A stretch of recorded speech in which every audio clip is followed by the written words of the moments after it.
Bruce Jenner is all over the news for his recent sex change surgery and name change to Caitlyn.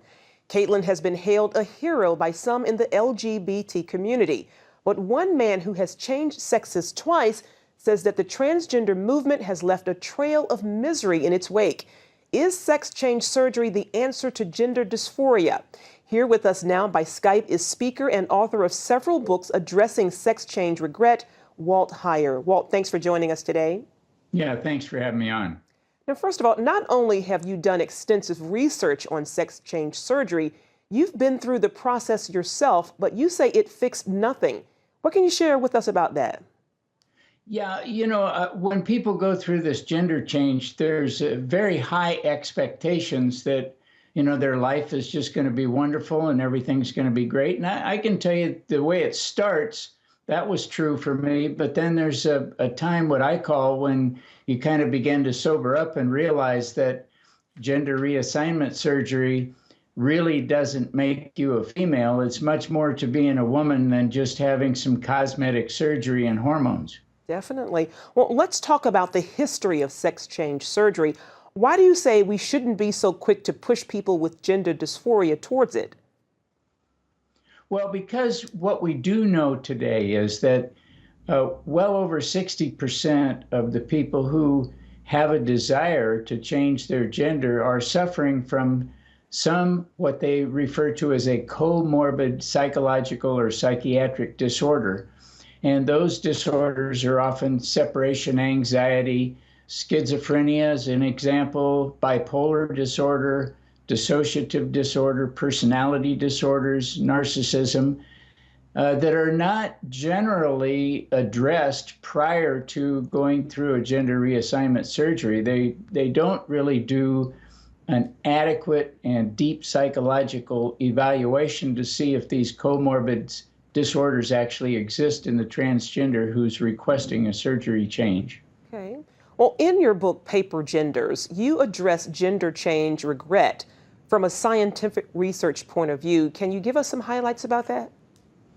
Well, what we know is that when you begin to alter someone surgically who has psychological disorders, we find a predominant number of people who suffer from these issues suffer for the rest of their life, even after a gender change. So we know from not only from Johns Hopkins University, who was the one who launched the surgical program in the United States in 1966.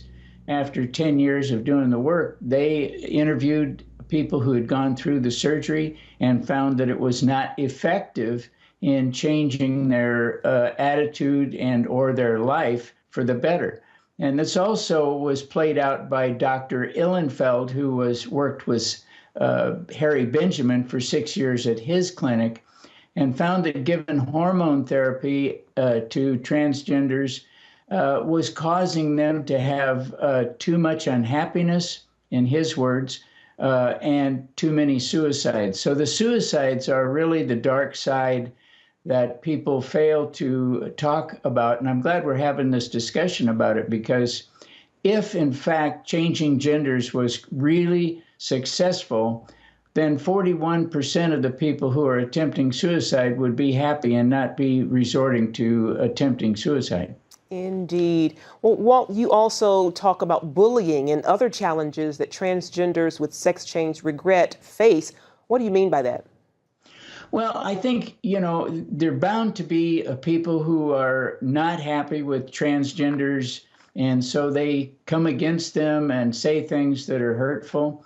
I think we need to be kind to them and look at them as people who are suffering, who have difficulty, and treat them with respect. And so there's a definite social issue that goes along with this, and understand that because they may be suffering with a psychological disorder, they're not going to take very kindly to any bullying or anybody saying anything bad to them. Well, they certainly do need prayer. I did hear something about Bruce Jenner after he had had the surgery, that he was very contemplating suicide. So he definitely needs the prayers of Christians. How can Christians and the church respond to transgenders and transgenders with regret? Well, you know, my book, A Transgender's Faith, really details that process and gives the reader and any church members and or church leadership a real good understanding of how to approach transgenders. And we got to remember that they're people who are suffering. I think that's the key element, is not to look at them as people who, many of the people are not homosexual. Many of the people are not seeking the surgery because of sexual issues. These are individuals who have a gender identity issue, and they need the love of Christ and the love of people in church to be able to work through those issues and not be rejected by the church. I was told by one pastor who came to my house, "We don't want your kind in our church." And I kind of smiled at him and said, "Well, okay, well, what kind do you want in your church?" So we need to be mindful that the church is really the place, it's a hospital for broken people. And as such, we need to be the people who administer assistance and guidance to those people who are suffering. And we don't want to leave them where they are. We want them to be healed and find the source of Christ in their life so that they can be restored as I have been. Amen. Walt Heyer, thank you so very much for your time and for joining us this afternoon. God bless you. Thank you.